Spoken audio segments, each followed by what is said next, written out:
আসসালামু আলাইকুম ওয়া রাহমাতুল্লাহি ওয়া বারাকাতুহু। সংগ্রামী খুলনাবাসী, 11 দলীয় ঐক্য কেন্দ্র ঘোষিত কর্মসূচির অংশ হিসেবে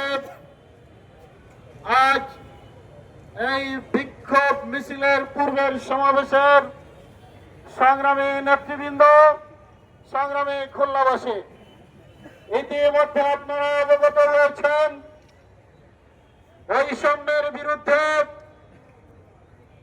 চাঁদাবাজির বিরুদ্ধে, হত্যা, খুন, ধর্ষণের বিরুদ্ধে এদেশের ছাত্র শ্রমিক জনতা তাদের বুকের তাজা রক্ত দিয়ে 36শে জুলাইকে বাস্তবায়ন করেছিল। তারা শেখ হাসিনার মতো ফ্যাসিস্টদেরকে এদেশ থেকে তাড়িয়েছিল।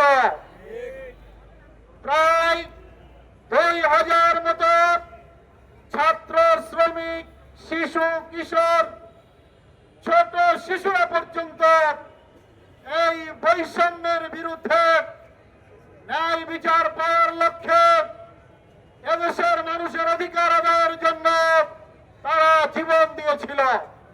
প্রায় 40,000 মানুষ বঙ্গত্ব বরণ করেছিল, যাদের ত্যাগ এবং কুরবানির বিনিময়ে আমরা 12 ফেব্রুয়ারির একটি নির্বাচনের মধ্য দিয়ে বর্তমান সরকার ক্ষমতায় আসীন হয়েছে।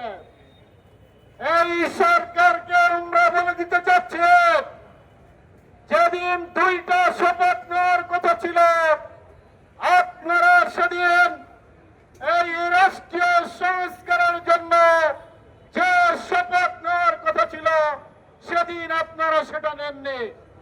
ওই দিনই আমরা বুঝে ফেলেছিলাম আপনারা এক নব্য ফ্যাসিস্ট হতে যাচ্ছেন।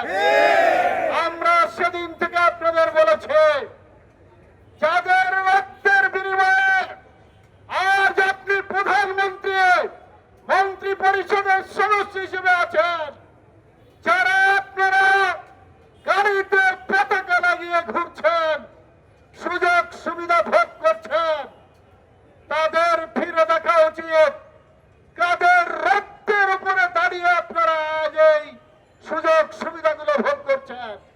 আমরা পরিষ্কার ভাবে বলে দিতে চাই, আপনারা যদি গণভোটের গণরায়কে না মানেন, তাহলে এদেশের মানুষ আপনাদেরকে জাতীয় বেঈমান হিসেবে চিহ্নিত করবে।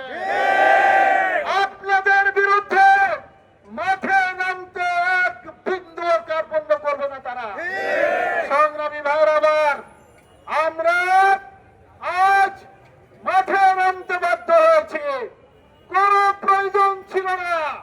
আপনারা যদি জুলাই সনদকে বাস্তবায়ন করতেন, গণরায়কে মেনে নিতেন, চাঁদাবাজি বন্ধ করতেন, দুর্নীতি বন্ধ করতেন, মাদককে না বলতেন, আমাদের মাঠে নামা নামতো না।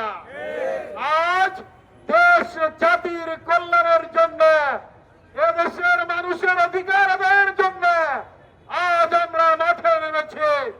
পরিষ্কার ভাবে আমরা জানিয়ে দিতে চাই, আপনারা যদি এদেশের মানুষের সাথে গাদ্দারি করেন, আপনাদেরকে এদেশ থেকে পালাতে হবে।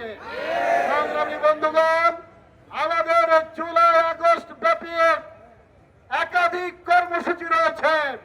সকল কর্মসূচিতে আপনারা আগামী দিনে স্বতঃস্ফূর্তভাবে অংশগ্রহণ করবেন। আন্দোলন সংগ্রামে নিজেরা নিজেদের প্রত্যেকের জায়গা থেকে বলিষ্ঠ ভূমিকা পালন করবেন, সেই উদাত্ত আহ্বান আপনাদের কাছে রাখছি। আমরা এখনই আমাদের মিছিল শুরু করব ইনশাআল্লাহ। মিছিল এখান থেকে শুরু হয়ে ফেরিঘাট সোনালী ব্যাংক চত্বরে শেষ হবে।